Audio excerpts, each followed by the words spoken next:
तेरी मेरी कहानियाँ से सभी अपडेट पाने के लिए बेल आइकन दबाएं। आज की कहानी है हिसाब।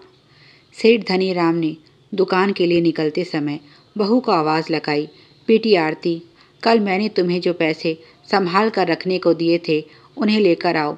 रसोई में काम कर रही आरती जल्दी से हाथ साफ करके तिजोरी से पैसे निकाल कर उन्हें दे देती है और वह अपना टिफ़िन उठाकर दुकान के लिए निकल जाते हैं।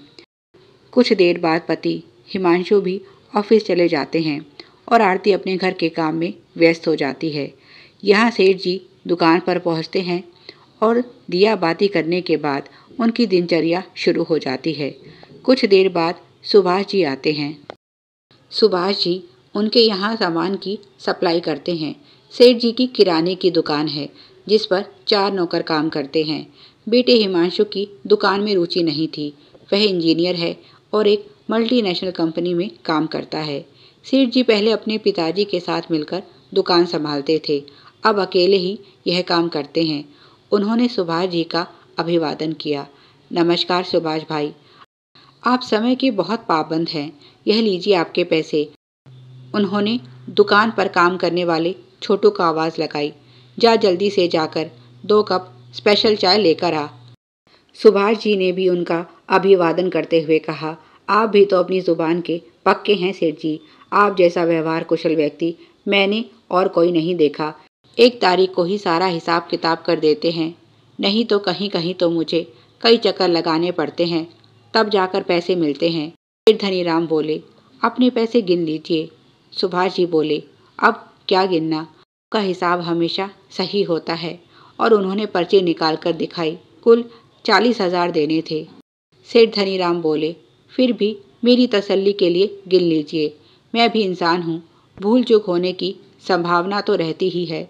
सुभाष जी बोले, अपना कोई नया हिसाब किताब थोड़ी है, पिछले 25 वर्षों का अपना व्यवहार है।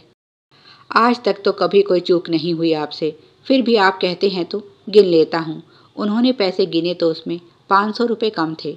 सेठ जी कुछ परेशान हुए और मुस्कुराते हुए 500 रुपये उन्हें अपनी जेब से निकाल कर देते हुए कहा, देखा, अच्छा किया जो गिन लिया। सुभाष जी बोले और मुस्कुराए, हो जाता है कभी कभी, 500 रुपये कोई बड़ी बात नहीं। वह तो पैसे लेकर चले जाते हैं, पर सेठ जी बहुत परेशान हो जाते हैं। उनके जीवन में यह पहली बार हुआ है, आज तक कभी उनसे ऐसी गलती नहीं हुई। उन्हें अच्छे से याद है, उन्होंने पूरे 40,000 रुपये गिन कर बहू को दिए थे, तो क्या 500 रुपये बहू ने निकाल लिए। कल ही उन्होंने बेटे बहू को बात करते सुना था। बहू बेटे से कुछ पैसे मांग रही थी। अगर बहू ने पैसे लिए हैं तो कोई बात नहीं, होगी कोई ज़रूरत, पर मुझे बताना तो चाहिए था। आज उसके कारण सुभाष जी के सामने मुझे शर्मिंदा होना पड़ा। रात को इस विषय पर बेटे से बात करनी होगी। मेरे घर में यह बिल्कुल नहीं चलेगा। वह तो जानता है मैं हिसाब का कितना पक्का हूँ। हिमांशु की शादी के महीने भर बाद ही उनकी पत्नी चल बसी। उन्हें कैंसर था। बहुत इलाज के बाद भी जब उनके बचने की कोई आशा नहीं रही तो उनकी इच्छा का मान रखते हुए उनके सामने हिमांशु की शादी कर दी गई। पत्नी के इलाज में उन्होंने पानी की तरह पैसा बहाया। ज़रूरत पर पैसा खर्च करते हुए वह बिल्कुल नहीं हिचकते, पर इस तरह उनसे पर अगर उनसे छुपाकर बिना बताए कोई खर्चा होता है तो वह हंगामा खड़ा कर देते हैं। बहू पर उन्होंने आज तक किसी चीज़ के लिए पाबंदी नहीं लगाई, फिर उसने ऐसा क्यों किया, उन्हें कुछ समझ नहीं आया। पत्नी के जाने के बाद काफ़ी समय तक तो घर उन्होंने खुद ही चलाया, पर अब धीरे धीरे बहू को जिम्मेदारी सौंपनी शुरू की है। हिमांशु इन सब चीज़ों से दूर रहता है। उसने तो आरती से भी कहा था कि यह सब पिताजी पर छोड़ दो, क्यों बिना वजह की आफत मोल लेती हो। यह काम किसी आग के दरिया से कम नहीं। हिसाब का 1 रुपया भी इधर उधर हो गया तो पिताजी हंगामा खड़ा कर देंगे, क्योंकि उनकी यही आदत है। माँ को उनकी बातें सुन लेती थी। तुम्हारे लिए यह सब नया है, अगर डांट पड़ी तो फिर मुझसे शिकायत मत करना। दोपहर होते होते वह बहुत बेचैन हो गए थे। मन ही मन सोच रहे थे, आज तो बहू की खैर नहीं। बार बार मन कर रहा था एक बार घर पर फ़ोन करके इस बारे में पूछ लूं, साथ ही साथ बहू को सख्त लहजे में समझा भी दूं कि अब की बार जो हुआ सो हुआ, आइंदा इस तरह की गलती बर्दाश्त नहीं होगी। कभी मन करता हिमांशु को फ़ोन करके बता देता हूँ, वही पत्नी को समझा देगा। मेरा बहू को इस तरह डांटना शायद उसे अच्छा न लगे, पर उसे पता होना चाहिए मार्केट में ज़ुबान और व्यवहार की कितनी कीमत होती है। वर्षों से उन्होंने अपनी जो पहचान बनाई है, ऐसी छोटी मोटी गलतियाँ ही काफ़ी हैं उसे धूमिल करने के लिए। वह इसी कश्मकश में थे कि तभी नीलेश भाई का फ़ोन आया। हाल चाल पूछने के बाद उन्होंने माफ़ी मांगते हुए कहा, सेठ जी क्षमा चाहता हूँ, कल मैंने आपको जो पैसे भिजवाए थे उसमें 500 रुपये कम थे। असल में जिस लड़के को पैसे दिए थे उसकी मोटरसाइकिल में तेल ख़त्म हो गया और उसने 500 का तेल डलवा लिया। अगली बार आपके 500 रुपये भिजवा दूंगा। यदि आप कहें तो अभी ऑनलाइन भिजवा दूं। बता दीजिए क्या करना है। उसकी बात सुनकर सेठ जी के सर का बोझ उतर गया। यहाँ वह इसी चिंता में घुले जा रहे थे कि इस बारे में घर पर बात कैसे हो, क्योंकि रकम तो मामूली थी पर बात मामूली नहीं थी।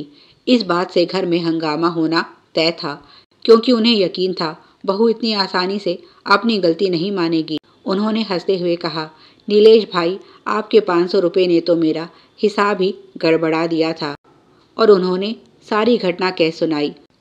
सारी बात सुनकर नीलेश जी माफ़ी मांगने लगे और बोले, क्या करूं सेठ जी, उस नालायक ने मुझे यह बात अब बताई है और मैंने तुरंत आपके पास फ़ोन कर दिया। आपको जो असुविधा हुई उसके लिए माफ़ी चाहता हूँ, पर क्या आपने भी पैसे ठीक से नहीं गिने थे जो आपको पता नहीं चला? यह सवाल तो उनके मन में भी था और वह खिसियानी सी हंसी हंसते हुए बोले, अब क्या बताऊं नीलेश भाई, उम्र हो चली है, मुझसे भी गलती हो गई, फिर आप पर सालों पुराना विश्वास भी है। उन्हें याद आया जब उन्होंने पैसे गिने थे किसी का फ़ोन आ गया था, शायद इसीलिए उनसे यह गड़बड़ हो गई। पर अब वह बहुत खुश थे और इसी खुशी में आज घर लौटते समय घर पर मिठाई लेकर जाने का निर्णय लिया, क्योंकि बहू को मिठाई बहुत पसंद थी। इस पूरे घटनाक्रम में निर्दोष होते हुए भी वह सुबह से उनके क्रोध का केंद्र बिंदु थी।